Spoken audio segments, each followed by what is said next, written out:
book. So the new book is called Have I Told You This Already? So why the title? Do you tell a lot of stories over and over again? Yes, that's one of the main reasons. I guess it's sort of a nod to the age I am, which is an age where I've had such good friends for so long that in some cases, I can't remember if I've told them the story already, if they were there with me when it happened, if they know the most recent version. Like it's sort of just about having known somebody a really long time and just, it came out of pandemic times of thinking of kind of the stories that have meant a lot to me in my life, many of them told to me by my dad, and sort of what's my version of that, like what are my sort of greatest hits, I guess. Yeah. Did you grow up wanting to be a writer? Were you always into it? I grew up a really serious reader, and that was kind of a gift given to me by my dad, who was a great storyteller of his stories from his own life, but also would read to me every night so I could read when I was really little. I actually skipped kindergarten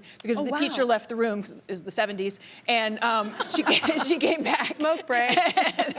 And I was reading a book to the class, and she wondered if I'd memorized it or if I actually could read. So reading was really important, and storytelling, I think, is how I ever got interested in being an actor. It's just like I would imagine that I was the panda bear or whatever. I don't know, again, what story this is, but so writing kind of feels like a natural extension of that, I think. It's like a way for me to tell a story on my own, you know, without needing a production necessarily. Yeah, and our imagination, I say it all the time, there's no budget with your imagination. So it's like really cool. It's not like a movie or a TV thing. You can really create whatever you want. That's why I love books. I love fiction, and this is nonfiction, but in this one in particular, kind of the titles come to me, and then I write the story around it. So it's been interesting as I have more experience and as I write more. It's almost like, I don't know if you have this with music, but it's I was like, I do titles like that, by the way, with songs. Yeah, I literally have one of my next album called Skip This Part, and I was like,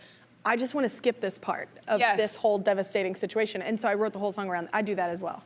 So I think it's like, that's how your brain tells a story, right? Yeah. And so that's some of these. There's one called Boobs of the 90s, for example,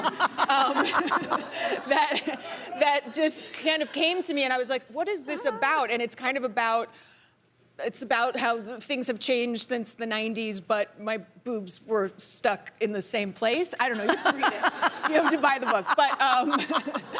But in the way that I think probably, you know, the song, you think of the idea, and then the rest of the song comes to you. That's sort of what this is. Because there's the theme, Yes. Boobs in the 90s. I love Old boobs. so much.